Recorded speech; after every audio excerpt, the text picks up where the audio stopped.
Good morning प्यारे बच्चों, कैसे हैं आप लोग। तो बच्चों, आज मैं आप लोगों को स्टोरी पढ़ाने वाली हूँ, संगति का प्रभाव, पार्ट 2। ठीक है मेरे प्यारे बच्चों। इस लेख में लेखक ने अलग अलग वातावरण में पले दो तोतों के माध्यम से यह बताया है कि बुरी संगति में रहने वाला बुरा तथा अच्छी संगति में रहने वाला अच्छा ही बनता है। ओके बच्चों, लेखक क्या कुछ बताते हैं कि अलग अलग वातावरण में पले दो तोतों के माध्यम से यह बताया गया है कि बुरी संगति में रहने वाला बुरा तथा अच्छी संगति में रहने वाला अच्छा ही बनता है।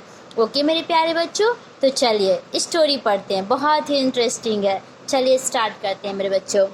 एक बहेलिया बाजार में खड़ा दो तोतों को बेच रहा था। बहेलिया क्या कर रहा था? बाजार में खड़ा दो तोतों को बेच रहा था। कई ग्राहक आए, उनका मूल्य पूछा।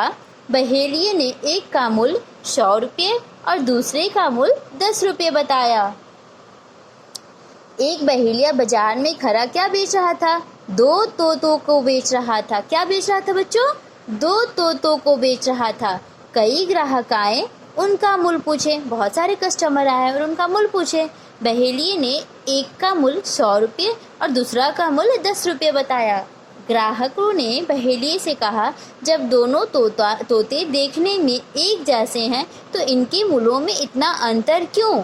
मतलब जो कस्टमर आए ना बच्चों तोता खरीदने के लिए, तो उन्होंने क्या पूछा कि एक चीज़ बताओ कि तुम दोनों तोता बेच रहे हो, दोनों दिखने में भी एक जैसे, क्योंकि तोता का कलर कैसा होता है? ग्रीन ग्रीन सा होता है।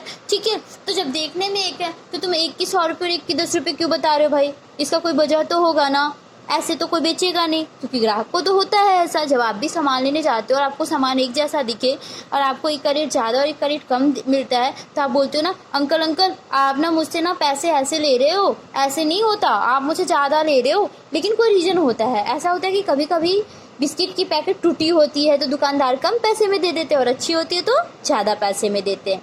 तो चलिए हम लोग इसका बहेलिये का उत्तर सुनते हैं कि बहेलिये ने क्या जवाब दिया। ठीक है मेरे बच्चों, बहेलिये ने उत्तर दिया, इन दोनों को अपने साथ ले जाइए, तभी इनका अंतर मालूम हो सकेगा। बहेलिया ने बोला कि आप इन दोनों तोतों को एक साथ लेके जाइए तो आपको इनका अंतर मालूम हो सकेगा। वहां से एक धनी व्यक्ति गुजर रहा था। उसने कुछ सोचकर दोनों तोतों को खरीद लिया। धनी व्यक्ति जो गुजर रहा था उसने कुछ सोचा थोड़ी देर, फिर दोनों तोतों को खरीद लिया। उसने दोनों तोतों को दो अलग अलग पिंजरों में रखा। उन्होंने क्या किया, घर लेके गए और दोनों को अलग अलग पिंजरों में उन्होंने रखा। पिंजरों को अलग अलग स्थानों पर टांग दिया और अलग अलग जगह पे भी टांग दिया। ऐसा नहीं था कि एक जगह ही टांग दिया। ठीक है, वो धनी आदमी क्या किया कि दोनों तोतों को खरीद लिया और दोनों को अलग अलग पिंजरों में भी रखता है और अलग अलग उन्होंने स्थान पे भी टांग दिया। ठीक है बच्चों,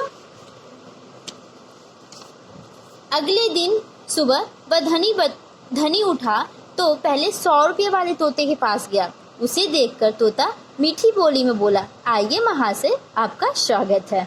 ओके, जब अगले दिन धनी उठते हैं, सो के उठते हैं, तो पहले वो 100 रुपये वाले तोते के पास गए।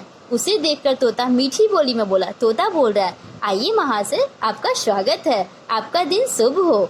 ठीक है बच्चों, समझ आ रहा है ना? बहुत ही इंटरेस्टिंग स्टोरी है। जब धनी व्यक्ति उठते हैं ना बच्चों, तो वो पहले 100 रुपये वाले तोते के पास जाते हैं और उसे देखकर पूछते हैं उसे देखकर तोता मीठी बोली में बोला, आइए महाशय, आपका स्वागत है, आपका दिन शुभ हो। ओके बच्चों, धनी यह सुनकर बहुत खुश हुआ। अब उसे यह जानने की इच्छा हुई कि देखे दूसरा तोता क्या कहता है। वह दूसरे तोते के पास पहुंचा, पर यह क्या, यह तोता तो उसे देखते ही चीख चीख कर कहने लगा, अरे इसे मारो, लूट लो उसे, अरे इसे मारो, लूट लो इसे। दूसरे तोते क्या बोलते हैं बच्चों कि अरे इसे मारो, लूट लो इसे। धनी ने यह दृश्य देखकर हैरान रह गया। वो सोचे, ऐसी क्या बात है, एक तोता बोल रहा है कि आइए महाशय, आपका स्वागत है और आपका दिन शुभ हो।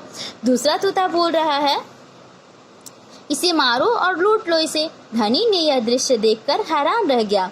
उसने अपने आदमियों को इस तोते को मार डालने की आज्ञा दी, पर पहले वाले तोते ने बताया, कृपया करके इसे मारिए नहीं, यह मेरा भाई है। ओके, देखो कितना, मतलब पहले वाला तोता अच्छा है उसने क्या बोला, पर पहले वाले तोते ने बताया, कृपया करके इसे मारिए नहीं, यह मेरा भाई है। मैं पहले एक साधु के पास तथा यह एक डाकू के पास रहता था। उस तोते ने क्या बताया कि मैं पहले साधु के पास रहता था और मेरा भाई डाकू के पास रहता था। बुरी संगति के कारण ही यह अब इस तरह बोलता है। मतलब वो डाकू के पास रहेगा तो ऑब्वियस सी बात है, वो ऐसे ही बोलेगा ना कि इसे मारो लूट लो। अब दोनों के मूल्य का अंतर धनी के समझ में आ गया। जो व्यक्ति जैसी संगति में रहता है वह वैसा बन जाता है। हमें सदैव अच्छी संगति में रहना चाहिए। ठीक है मेरे प्यारे बच्चों, कहा जाता है ना, आप दोस्त बनाओ तो अच्छे बच्चों के साथ दोस्ती करो, गंदे बच्चों के साथ दोस्ती करोगे ना बच्चों तो आपके अंदर भी गंदा व्यवहार आ जाएगा। ठीक है मेरे प्यारे बच्चों, इसलिए हमें दोस्त भी अच्छे इंसान को बनाना चाहिए, जो अच्छा इंसान हो, जो अच्छा आपके दोस्त के काबिल हो, जो पढ़ने में तेज हो, जो हर चीज़ में ब्रिलियंट हो। ठीक है, क्योंकि अगर आप ब्रिलियंट स्टूडेंट के साथ दोस्ती करोगे तो आपका भी पढ़ने में दिल लगेगा। ठीक है मेरे प्यारे बच्चों, बहुत ही अच्छी कहानी है। तो आई होप मेरे प्यारे बच्चों आप लोग को ये कहानी समझ आ चुका होगा। तो मिलते हैं फिर नेक्स्ट वीडियो में। आप लोग चैनल को सब्सक्राइब कर लीजिएगा, शेयर कर दीजिएगा, वीडियोस को लाइक कर दीजिएगा और इस स्टोरी को 2 से 3 बार जरूर देखिएगा, आपको बहुत ही मज़ा आएगा। ओके मेरे प्यारे बच्चों, bye bye, take care, have a nice day.